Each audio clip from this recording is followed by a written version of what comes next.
Hello everybody and welcome to a brand new Elder Scrolls Online solo build setup that you can play. This is called the Dragon's Rage. Now I did do a Dragon's Rage Barbarian last update and I just used the same concept for this build for more of a solo play build, and I find it works really well. So let's go ahead and take a look at the character itself.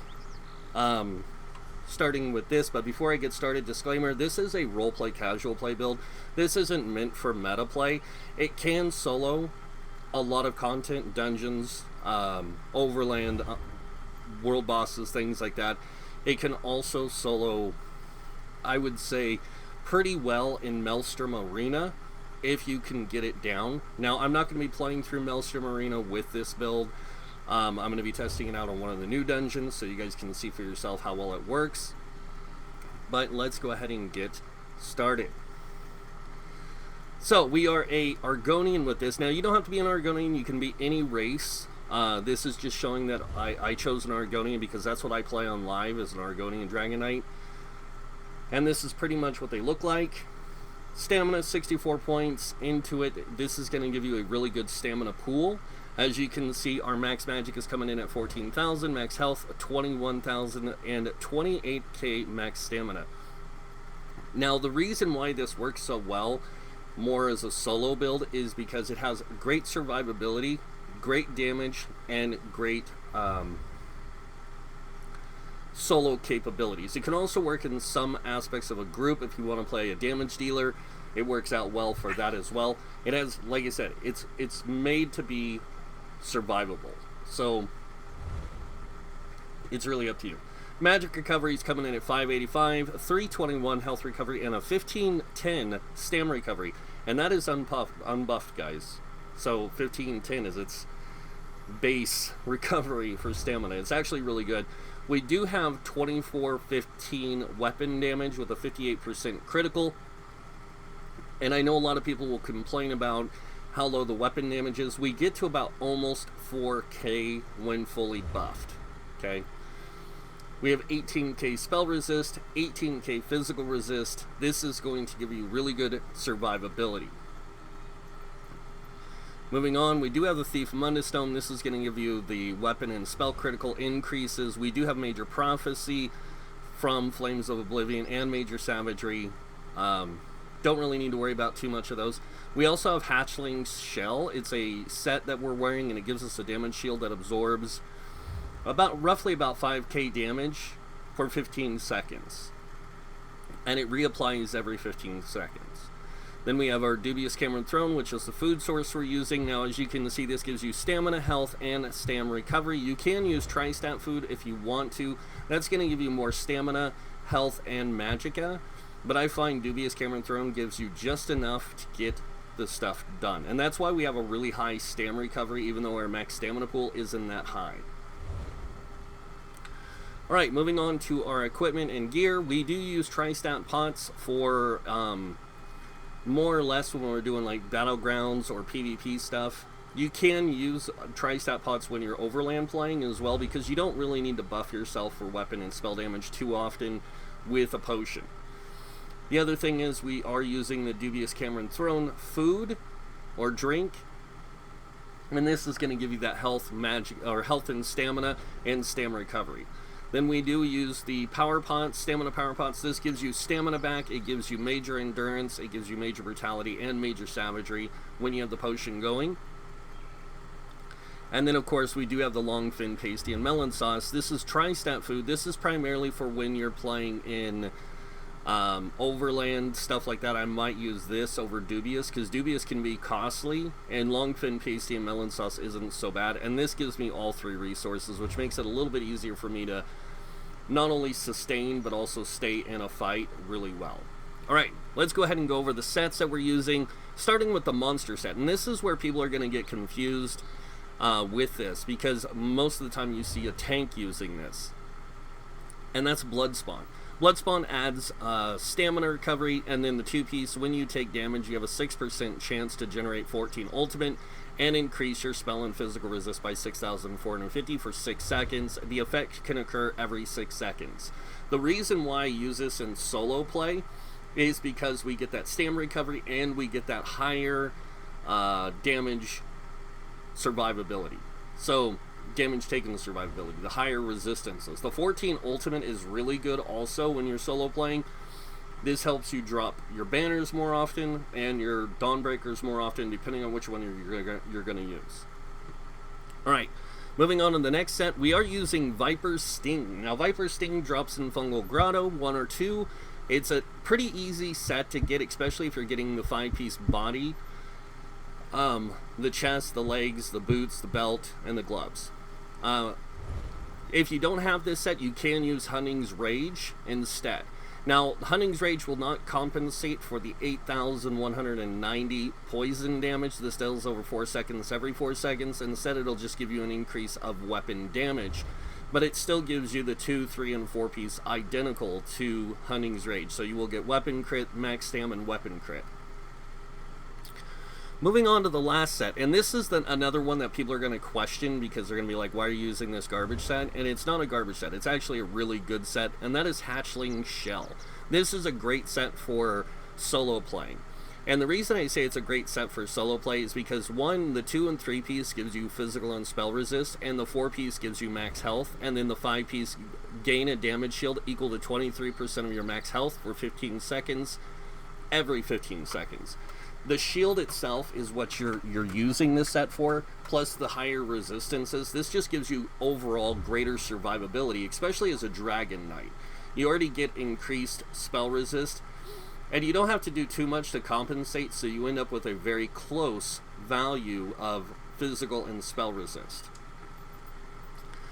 Alright, so going over the traits and enchants on the gear, starting with the monster set, of course, we are using a reinforced heavy helm with a tri-stat enchant. The tri-stat enchant just gives us that ability to use magicka more effectively with our character, because we do use a lot of mixed abilities between magicka and stamina on this build. So for the survivability purposes, you are using some magic abilities, so you want that higher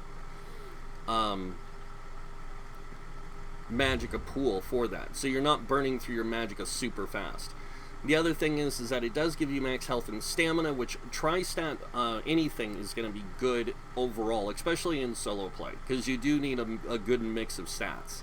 On the smaller pieces, the shoulder, gloves, belt, and boots, we are using Divine's max stamina enchants. The shoulder is light though, so the helm and shoulders are going to be your light and heavy pieces, and then the rest of it's going to be medium.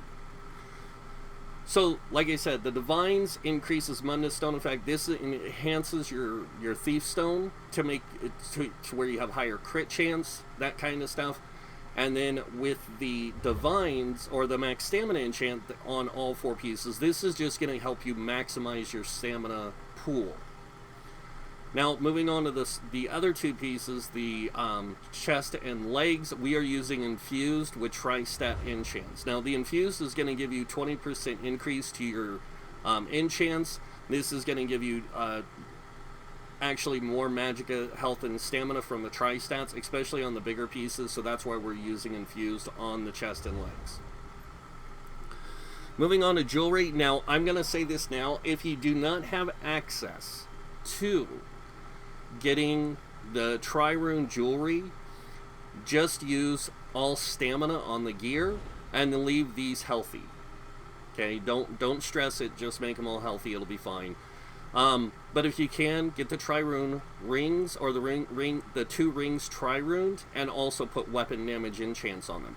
Now, the reason for the weapon damage enchant is to maximize weapon damage. The reason for the Tri-Rune, again, maximize all 3 resource pools. This helps when solo playing. It also helps in some group play, depending on what kind of skills and abilities you're bringing to your group.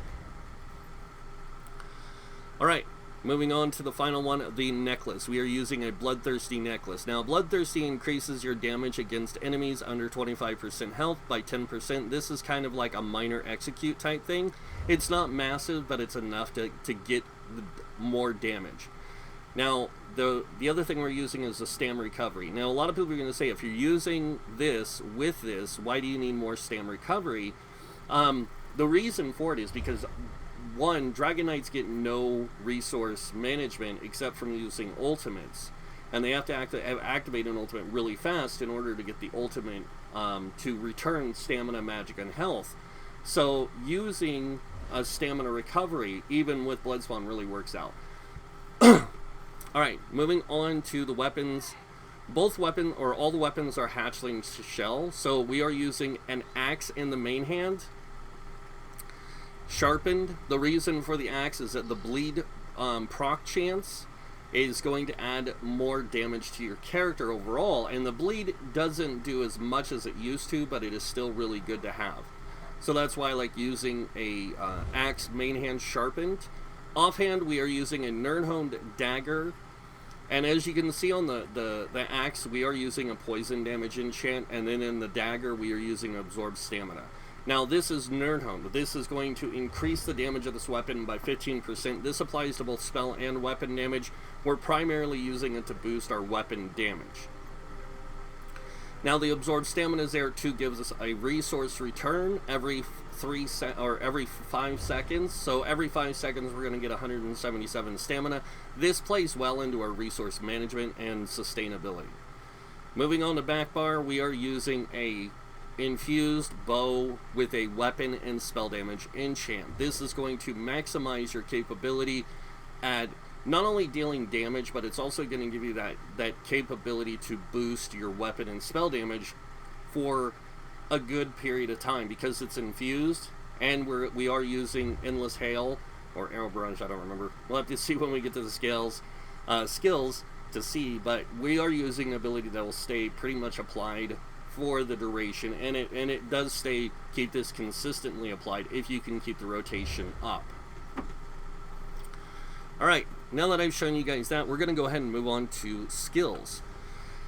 And starting with class skills, I'm going to state this now. Anything that you can take that's going to give you physical damage, you're going to want to take. So like Venomous Claw, Noxious Breath, Take Flight, and I think it's Corrosive Armor. These are all things that deal physical damage. They work out really well in adding to your character's stamina capabilities.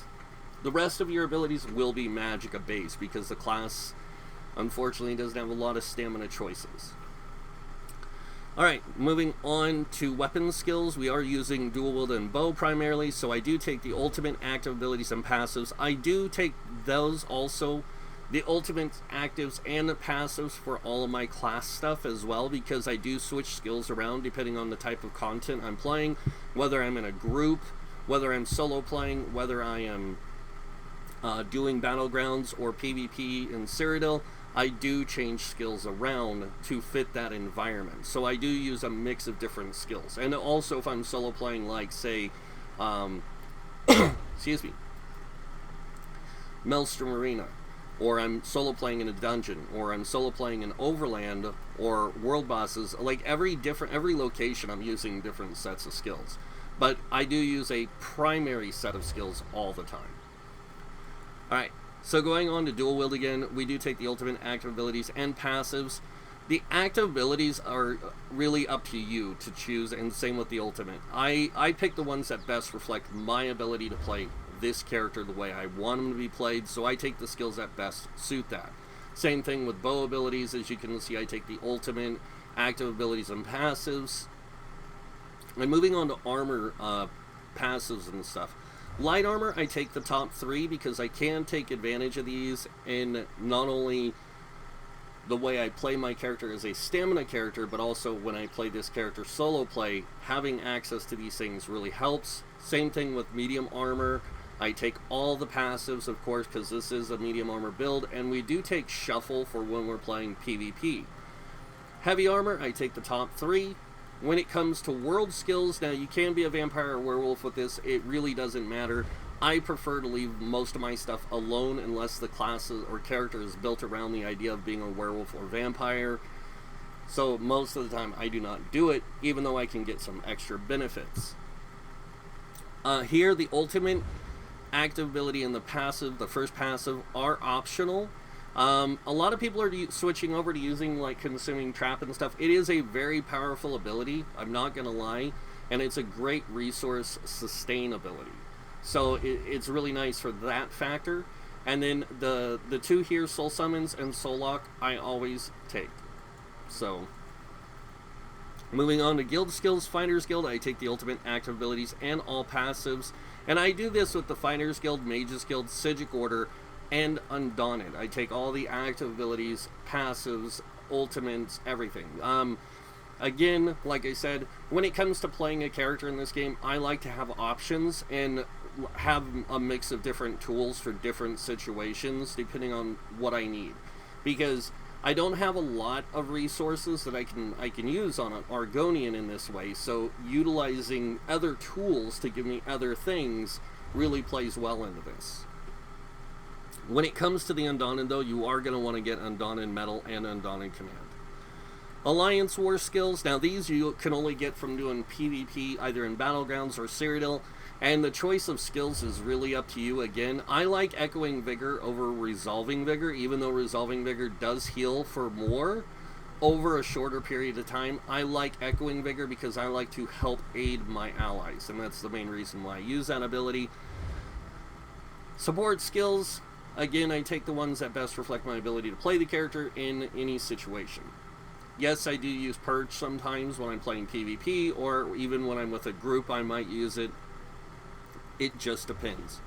Argonian, pretty much it's the aesthetic look that I like about it, more than I do their passives. But I still like to play an Argonian as this build because they do get a lot of really cool benefits. One, Life Bender, any healing they do, they get 6% healing done. So this really applies to their capability of solo play, but they're also their ability in group dynamics, especially when you're running Vigor. The next one is Argonian Resistance. This increases your max health and your disease resistance. It also makes you immune to disease status effect. And then we have Resourceful, which increases your max magic by 1,000, but whenever you drink a potion, you restore 4,000 health, magic, and stamina, and it doesn't matter what potion you use, even if it's the ones like the power pots. So they give you stamina, and then stamina return, all that. You're still going to get that max health, magic, and magic plus that 4,000 stamina back. It's really easy to sustain with potions on an Argonian. Alright. Crafting, alchemy, medicinal use, again, very good to get, and same with provisionings, gourmand, and connoisseur. Now, I'm not going to explain these, I'm just going to tell you get them, because they're just going to help you out in the long run. Alright, starting with the skills now, and going over the skills. Now, you can change the skill layout if you want. This is what I use personally, and I find it works really good for me.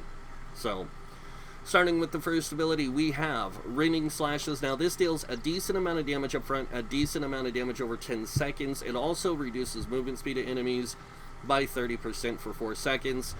Primarily, we're using it for the dot.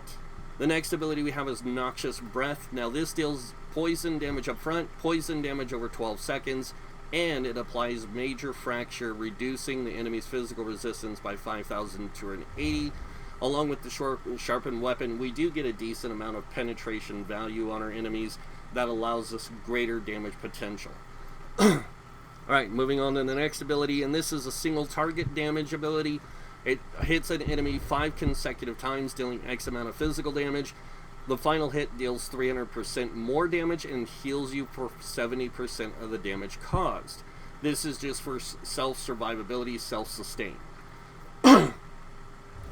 Moving on to the next ability, we have Venomous Claws. Now this does damage up front, damage over 12 seconds, and the poison seeps into the target and deals increased damage the longer it lasts, dealing 12% more damage every 2 seconds. So if you let this run its full duration, it will increase the damage it deals. The next ability we have is called Flames of Oblivion. Now this is pretty nice. This launches fireballs at 2 enemies every 5 seconds, dealing flame damage. You get Major Prophecy, Major Sorcery for having it. That increases your weapon and spell critical, like while you're on this bar. And it also scales off your highest offensive stats. So this actually scales off my max stamina and stuff like that, and weapon damage. Alright, Moving on to the next ability, we have Flawless Dawnbreaker. Now, a lot of people are going to say, why are you using Flawless Dawnbreaker? It's not a very good ability anymore. It's still a very nice AoE cone dot.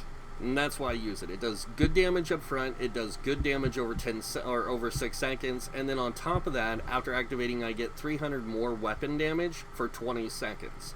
So I do use this ability more than I use my other ultimate, and that's because this just gives me that extra oomph of power. Alright, moving on to the back bar. We have Barbed Trap. Now this deals a really good amount of damage. It takes a second for the trap to set itself, and it lasts for 1 minute. But once it hits a target, it deals X amount of physical damage and X amount of physical damage over 18 seconds. And during that 18-second period, you get Minor Force, which increases your critical damage done by 10%. Enemies who activate the trap are immobilized for 2 seconds. We're not too worried about the immobilization. We're more interested in that Minor Force. Next ability we have is called Venom Arrow. Now this deals poison damage up front, poison damage over 10 seconds, and it also has a chance to interrupt, set enemies off balance, and stun them for 3 seconds if they are casting any ability, whether it's Magicka or Stamina. Then we have Endless Hail. As you can see, this one will basically fire down a rain of arrows that deals X amount of damage to enemies every second for 12 seconds. It does do a decent amount of damage over time, and it has a longer lasting period than Arrow Barrage. Next ability we have, and this is for solo play primarily, but it's Hardened Ward. And this gives you your Major Ward and Major Resolve, which increases spell and physical resist by 5,280 for 20 seconds. Now, you also gain a damage shield that absorbs up to X amount of damage for 6 seconds. This portion scales on your max health. And then, while active, your armor returns 591 magic damage to any enemy that uses a direct damage attack against you. So when you have both the shields up, you get about an 8k shield that it'll absorb 8k damage. You also go to 23k spell and physical resist, and then on top of that, when you incorporate the Blood Spawn, you actually go to 30k resistance in spell and physical, which just makes you super survivable. And like I said, this build is primarily for being super survivable. Now, if you are wanting to play this, I'm going to say this now before I get the rest of the skills done. If you do want to play this more group friendly, I would suggest switching this out for like Celotrix, Veladriths, or even like, you know, the Storm.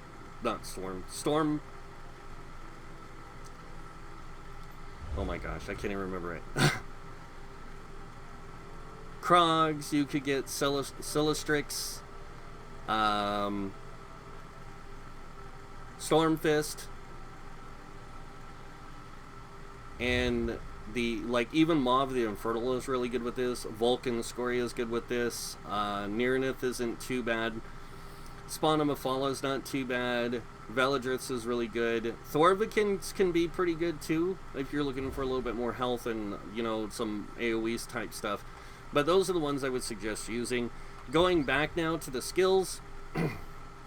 So besides this ability, the next ability we have, and this is really a floater ability, but it's Igneous Weapons. We use this because it'll give us also, not only will it give us Major Sorcery and Major Brutality, it also gives us Minor Brutality, which increases our weapon damage by 10%, plus another 20% from here. Now, one of the things I prefer to do personally is I will swap it out with this. And that's so I can give vigor to my group, plus I can keep my resistance buff up. And I'm not like sitting there spamming them. I'm letting my resistance buff run its course, but I will be using vigor quite a bit. And as you can see, it actually heals for a lot, especially on the Argonian. Alright, next ability we have is called our Standard of Might. Now this one does flame damage every second for 20 seconds after you summon it. It also applies Major Defile to the target, reducing their healing received and health recovery by 30%. Standing in the area increases your damage done and reduces your damage taken by 15%. And an ally near the standard can activate the Shackle synergy that deals X amount of flame damage to enemies in the area and immobilizing them for 5 seconds. So this is a really good ultimate to use, and that's the other reason why we wear Bloodspawn, is to primarily to build ultimate fast. This way we can use this ability and we can use other abilities. Another thing that you can do with the Earth and Heart stuff, if you want to have something that's going to give you a heal, is you can use Cinderstorm. It's not as good of an ability. As you can see, it only heals for about 1401, but it does work out really well. And if you're on the front bar, it will get a little bit more because your spell crit is there. So it's a nice heal over time, and it lasts a long time. And anything that walks into it gets 70% reduced movement speed. So this really can work out in group dynamics and things like that. But you also get that minor brutality when you activate it, and you also get ultimate gem. So so you get the Helping Hands. Whenever you cast an Earth and Heart ability, you return 990 stamina. You get Mountain's Blessing, which gives you the minor brutality and ultimate generation when you're in combat. Then you get Battle Roar, and of course Eternal Mountain. So alright, now that I've shown you guys the skills, we are going to go over the champion points. Now the champion points are set to what I like to use. You can change it to whatever you want, but this is my preferred setup. Even when I'm solo playing, even when I'm in a group, no matter what, I just leave it alone. And it just gives me good overall things. And like I said, there are a few things I might change around sometimes to give me more. So, starting with Ironclad, we have 56 points. This gives you 20% reduced damage taken from direct damage attacks. We have 38 in a medium armor focus. This is going to increase your physical resistance by 3250 while wearing 5 or more pieces of medium armor. Moving on over here, we have 31 into thick skin, reducing your damage taken from damage over time effects by 13%. We have 43 into hardy, reducing your damage taken from physical poison disease damage by 10%. 43 into elemental defender, reducing your damage taken from flame frost, shock, and magic damage by 10%. And then moving on over here, we have 40 into bastion. This increases the effectiveness of your damage shields by 16%. This includes your Hatchling Shell and your buff, or your shield from your resistance buff.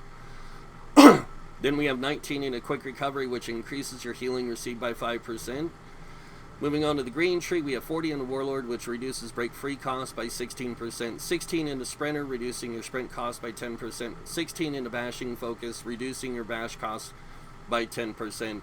And then moving on over here, we have 75 in a mooncalf. This is going to increase your Stammer Recovery by 14%. We do have 43 into Arcanus. This is going to increase your mag recovery by 10%. A lot of people like to put into tenacity and medium armor. You're not doing a lot of heavy attacks, and even if you are, it's only going to give you a 40% return of your resources, and versus 30%. So it's only going to give you 10% more, and to me, it's really not worth it. Moving on over here, we have 40 into tumbling, reducing your dodge roll cost by 16%. 40 into Shadow Ward, reducing your block cost by 16%. And then moving on to the blue tree, we have 43 into bless. This increases healing done by 10%. With being an Argonian, you get that extra 6%. So it's a 16% healing done, and it's really nice. Moving on to the middle, we have 35 in a physical weapon expert. This increases your light and heavy attack damage done with two-handed, one-handed, and shield, dual wield, and bow, as well as werewolf form by 20%. We also have 40 in a mastered arms, increasing your damage done with direct damage attacks by 16%. We have 56 in a mighty that you can increase your physical spell and disease damage by 12%. We have 56 in a precise strikes, increasing your critical damage and critical healing with stamina abilities by 20%. And then we have 40 in the thaumaturge. This increases your damage done with damage over time effects by 16%. And that is what the Dragon's Rage solo setup looks like. Now I'm going to go ahead and take this into one of the newer dungeons. And that is Moongrave Fane we're going to jump into. Now Moongrave Fane is a difficult dungeon if you've never done it, okay? But I'm just going to go in here, I'm going to solo up to the first boss. And just to show you guys this build's capabilities in a dungeon setting, so you guys can see, oh wow, it does work really well as a solo build. So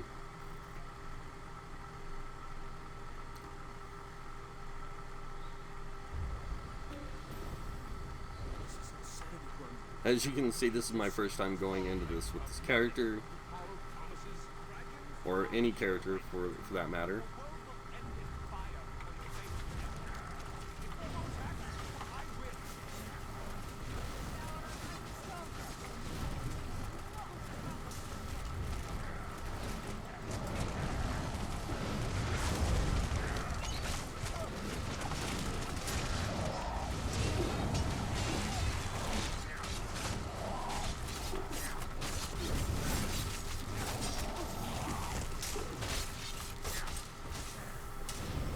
Ooh, that might help if I actually had that going.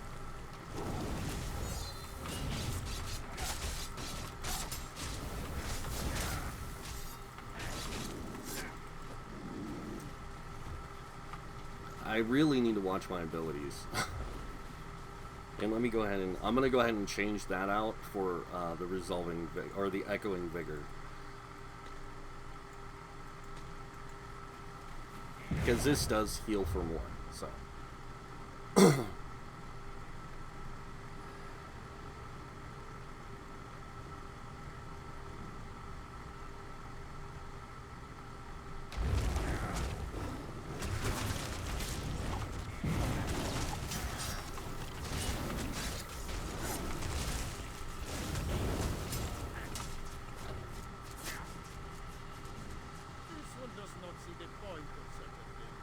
Does it not entertain? More reason that she can do.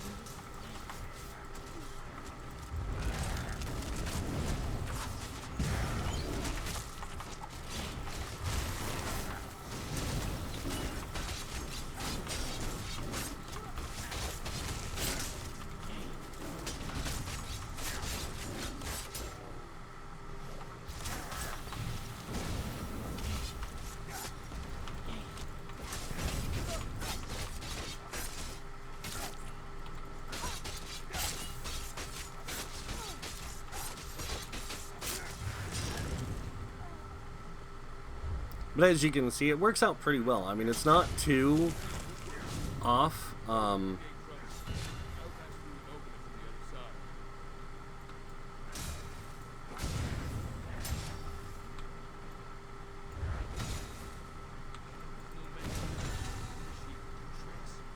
for a hidden switch. I'll try to catch up to Grunt.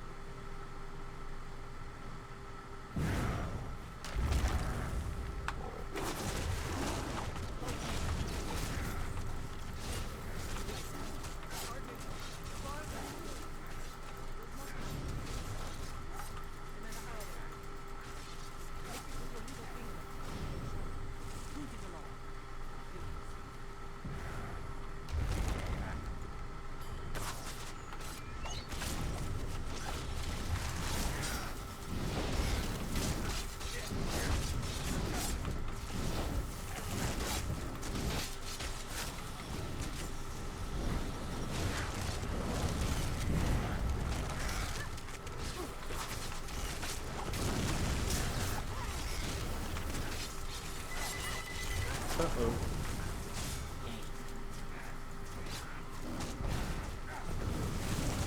But as you guys, like I said, as you guys can see, this thing's not too bad. I mean, it's just like with any build, you've got to learn how to play like really effectively with it.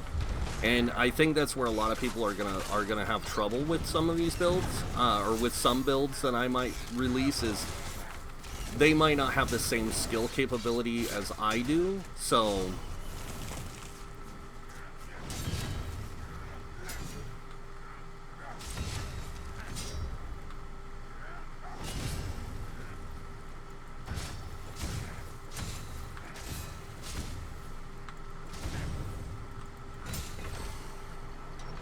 yes, I have this memorized. I've done this dungeon a lot, but I do like Moongate Grave. I think it's one of the more interesting dungeons they released with Scalebreaker. because of this, just because of this puzzle stuff you have to do. So.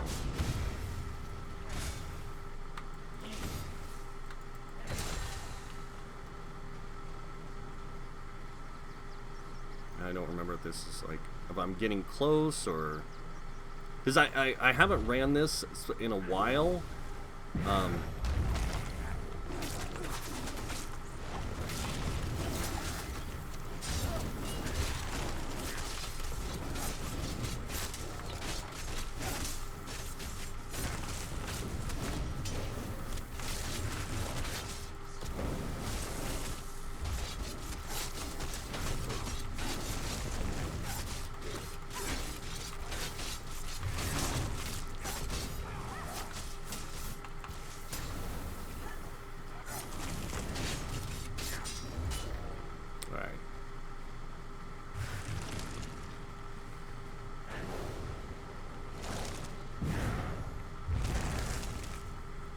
First boss.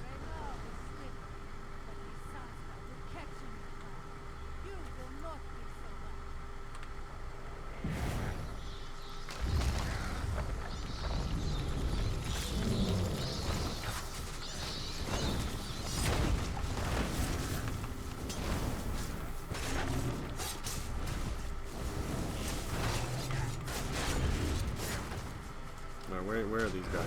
There they are. And this is where I'm gonna die. So I can make it to the first boss, no problems. Soloing this with this character would be a lot more complicated than soloing it with one of my other characters, and that's because this thing just doesn't play, no offense, as well as like say the Lord or the Avenger or some of those, but it does work and it does do really well. Especially, like I said, when you're looking for a good solo build just to play around the game with, to do overland content, to do world bosses, to do public dungeons, some normal dungeons, some veteran dungeons on the base game, and even the normal runs on the new dungeons, this build is great for that. Now, when it comes to trial play, if you wanted to, you could use this in a trial. I probably wouldn't use it like as a, like with the setup it's using. I'd probably switch out to Celatrex, or Stormfist, or Veladritz, something else in the monster set, something that gives you some more damage capabilities. I would use something like that. But that is it for the Dragon's Rage solo setup, guys. Like I said, every build that I've worked on in the past, not a lot of them really changed, and neither did their damage capabilities. They all pretty much stay the same. So, but that's it for the Dragon Rage solo setup. If you guys like it, you guys know what you guys can do next.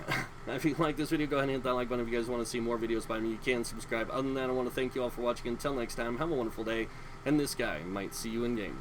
Bye.